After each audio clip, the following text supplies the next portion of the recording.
Video کے title سے آپ جانتے ہیں کہ آج کی میری ویڈیو کا ٹاپک معمول سے ہٹ کے ہے، یعنی ازدواجی زندگی پر ہے۔ عموماً میں اس طرح کی ویڈیوز نہیں بناتا یا بہت کم، اور ایسی ویڈیوز کے لیے فرمائشیں بھی بہت آتی ہیں۔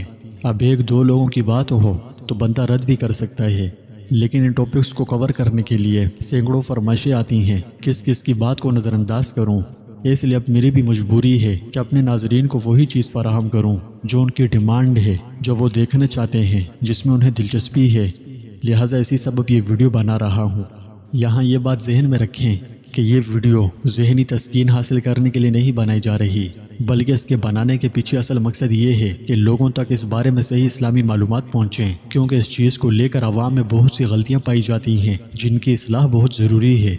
واضح ہو کہ ہمارا مقصد شائستگی اور احترام کے اصولوں پر سختی سے عمل کرتے ہوئے آپ کو اس حساس مسئلے کی مکمل و جامع تفہیم فراہم کرنا ہے۔ میرا مقصد آپ تک ایسی معلومات پہنچانا ہے جو آپ کے لیے دین اور دنیا دونوں میں نافع ہو، اس لیے آج اس حساس ٹاپک پر بات کر رہا ہوں۔ دوسری اہم بات یہ بھی ہے کہ لوگ اس بارے میں علماء سے رہنمائی لینے سے شرماتے ہیں، یعنی وہ چاہتے ہوئے بھی اس پر بات نہیں کر پاتے۔ اب ظاہر ہے جب بات ہی نہیں کریں گے تو انہیں رہنمائی کیسے ملے گی، جبکہ ان کی ضرورت بھی ہوتی ہے کہ انہیں اس بارے میں اسلامی معلومات بتائی جائیں، لیکن شرم کی وجہ سے وہ اس پر بات نہیں کر پاتے۔ تو دیکھیں، دین کا علم حاصل کرنے میں حیا کی حدود میں رہتے ہوئے شرم نہیں کرنی چاہیے، کیونکہ اس کی وجہ سے آدمی خیر سے محروم رہتا ہے۔ اسے یوں سمجھیے کہ ایک مرتبہ ایک عورت رسول اللہ صلی اللہ علیہ وسلم کی خدمت اقدس میں حاضر ہوئیں اور عرض کیا، یا رسول اللہ، اللہ تعالیٰ حق بات بیان کرنے سے نہیں شرماتا، اس لیے میں پوچھتی ہوں کیا احتلام سے عورت پر بھی غسل ضروری ہے؟ آپ صلی اللہ علیہ وسلم نے فرمایا کہ ہاں، جب عورت پانی دیکھ لے، مطلب اس کا یہ ہے کہ کپڑے وغیرہ پر منی کا اثر معلوم ہو۔ تو یہ سن کر ان خاتون نے شرم کی وجہ سے اپنا چہرہ چھپا لیا اور کہا، یا رسول اللہ، کیا عورت کو بھی احتلام ہوتا ہے؟ آپ صلی اللہ علیہ وسلم نے فرمایا، ہاں، تیرے ہاتھ خاک آلود ہوں، پھر کیوں اس کا بچہ اس کی صورت کے مشابہ ہوتا ہے، یعنی یہی اس کے احتلام کا ثبوت ہے۔ یہاں آپ نے جانا کہ ان صاحبہ نے اپنے سوال پوچھتے ہوئے شرم نہیں کی۔ اگر وہ شرم کرتی تو انہیں کبھی اس مسئلے کی وضاحت نہ ملتی۔ اب اگر وہ یہ سوچتی کہ میں آپ صلی اللہ علیہ وسلم سے یہ مسئلہ پوچھوں یا نہ پوچھوں تو وہ خیر کی بات سے محروم رہ جاتی۔ تو کہنے کا مقصد یہ ہے کہ جائز امور میں شرم و حیا کی حد میں رہ کر اہل علم سے اپنے مسئلے مسائل پوچھنا بہت اچھا عمل ہے، اس میں شرم نہیں کرنی چاہیے۔ لیکن اب ایسا بھی نہیں کہ انسان بالکل ہی بے حیا و بے شرم ہو جائے اور شرم و حیا چھوڑ بیٹھے۔ حضرت ابو ہریرہ رضی اللہ عنہ کہتے ہیں کہ جناب نبی کریم صلی اللہ علیہ وسلم نے فرمایا کہ ایمان کی 60 سے کچھ اوپر شاخیں ہیں اور حیا بھی ایمان کی ایک شاخ ہے۔ حضرت عبداللہ بن عمر رضی اللہ عنہ سے روایت ہے کہ رسول اللہ صلی اللہ علیہ وسلم نے ایک مرتبہ فرمایا کہ درختوں میں سے ایک ایسا درخت ہے جس کے پتے کبھی نہیں جھڑتے، اور مسلمان کی مثال اسی درخت کی سی ہے، بتاؤ وہ کون سا درخت ہے؟ تو لوگ جنگلی درختوں کی سوچ میں پڑ گئے۔ حضرت عبداللہ رضی اللہ عنہ نے کہا کہ میرے دل میں اس وقت آیا کہ میں بتلا دوں کہ وہ کھجور کا درخت ہے، مگر پھر مجھے اپنی کم عمری کی وجہ سے شرم آ گئی اور میں چپ ہی رہا۔ آخر صحابہ نے نبی کریم صلی اللہ علیہ وسلم سے ہی پوچھا کہ وہ کون سا درخت ہے؟ آپ نے فرمایا وہ کھجور کا درخت ہے۔ حضرت عبداللہ کہتے ہیں کہ میرے جی میں جو بات تھی وہ میں نے اپنے والد عمر رضی اللہ عنہ کو بتلائی۔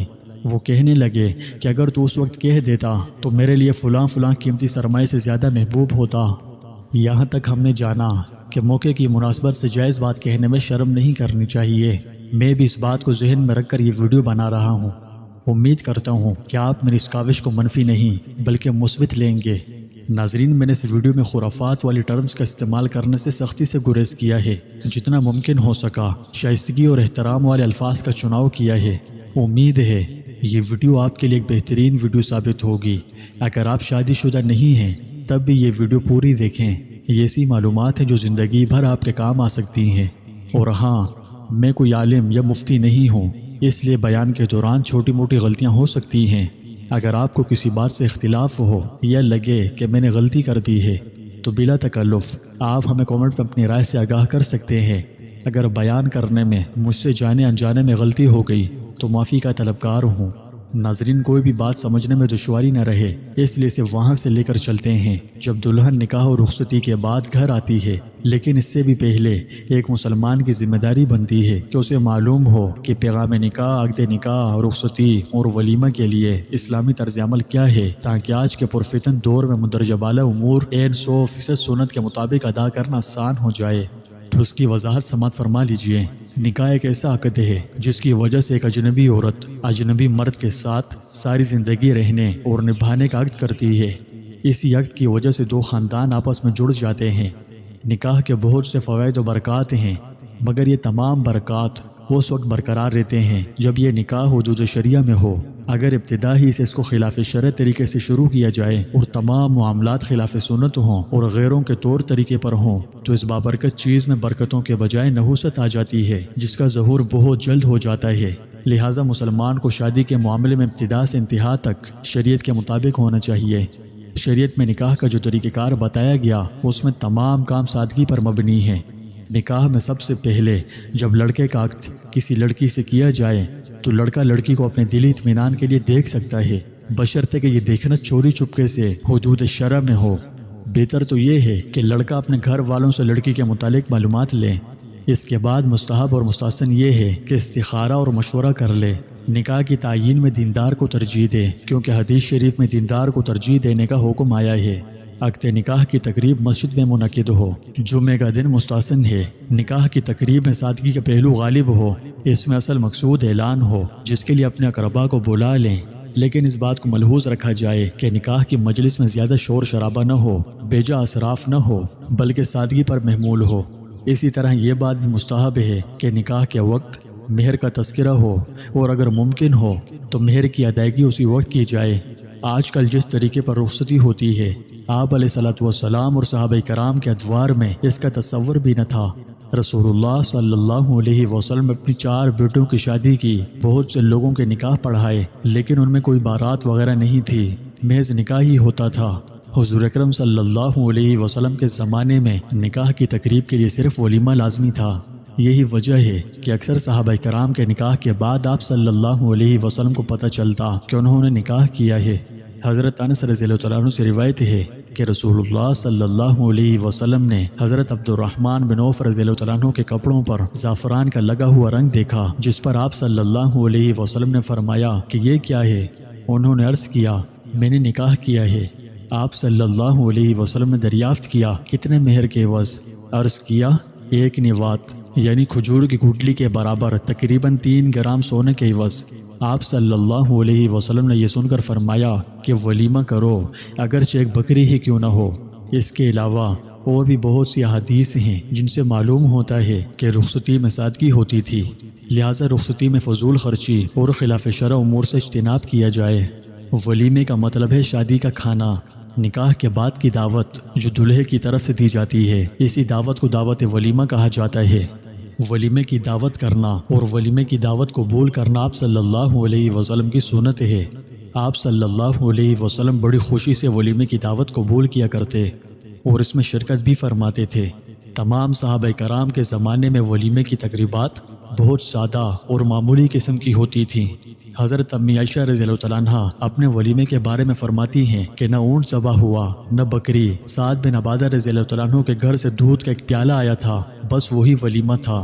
الغرض ولیمہ بس بلا تکلف و بلا تفاخر، اختصار کے ساتھ جس قدر میسر ہو اپنے خاص لوگوں کو کھلا دیا جائے۔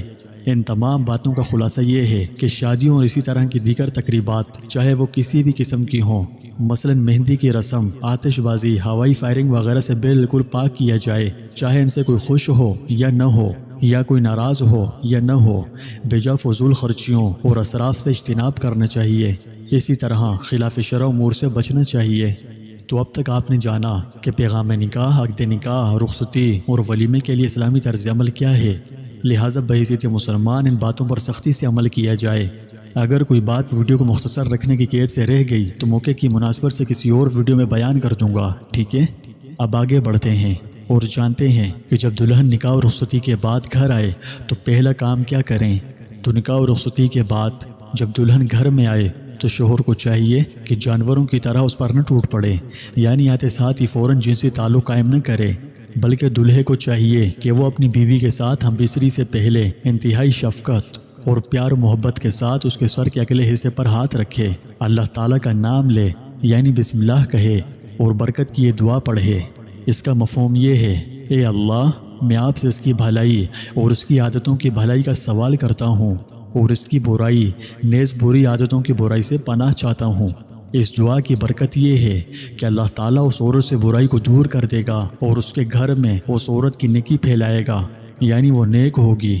پھر اگلا کام جو میاں بیوی دونوں کے لیے مستحب ہے یہ کہ وہ اکٹھے 2 رکعت نماز ادا کریں، کیونکہ یہ سلف صالحین سے منقول ہے اور اس کی برکتیں بہت بے شمار ہیں۔ حضرت شقیق سے روایت ہے کہ ایک آدمی جس کا نام ابو حریز ہے ان کے پاس آیا اور کہنے لگا، میں نے نوجوان کنواری لڑکی سے شادی کی ہے اور مجھے ڈر ہے کہ وہ مجھ سے نفرت کرے گی۔ حضرت عبداللہ بن مسعود رضی اللہ عنہ نے کہا، بے شک محبت اللہ کی طرف سے ہے اور نچاکی شیطان کی طرف سے، کیونکہ وہ تو چاہتا ہے کہ ان اشیاء کو تمہارے لیے ناپسندیدہ بنا دے جن کو اللہ نے تمہارے لیے حلال کر رکھا ہے۔ جب وہ تیرے پاس آئے تو اسے حکم دینا کہ وہ تمہارے پیچھے 2 رکعت نماز ادا کرے۔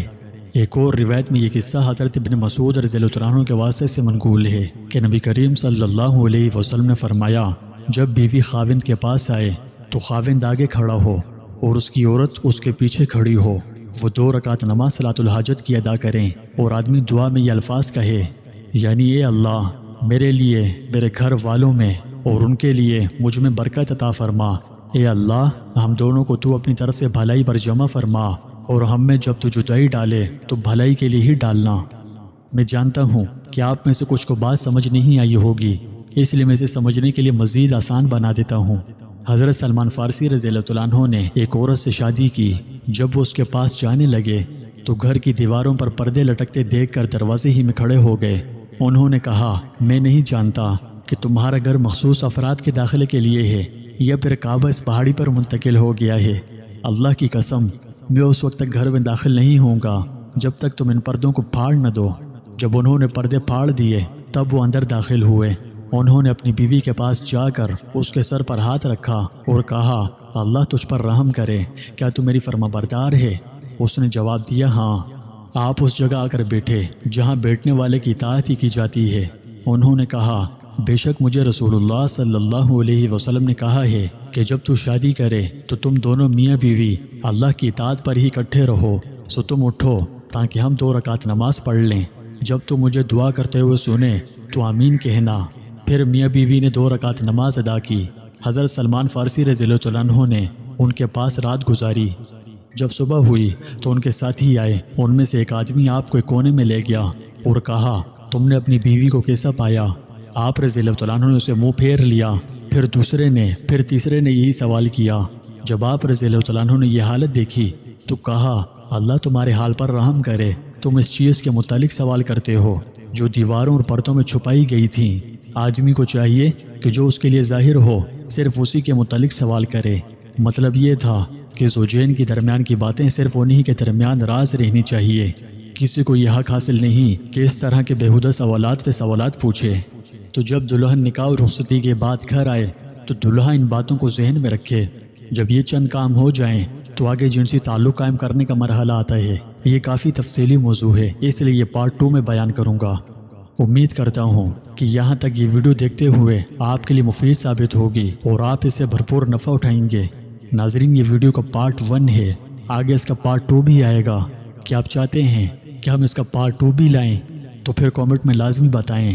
اگر آپ کا اچھا رسپانس ملا تو اس کے بقیہ پارٹس آنے میں زیادہ دیر نہیں لگے گی۔ دوستوں، کیا آپ ہمیں بتا سکتے ہیں کہ اس ویڈیو کا کون سا حصہ ایسا ہے جو آپ کو پسند آیا؟ کمنٹ میں ضرور بتائیے گا۔ اللہ تعالی ہم سب کا حامی و ناصر ہو۔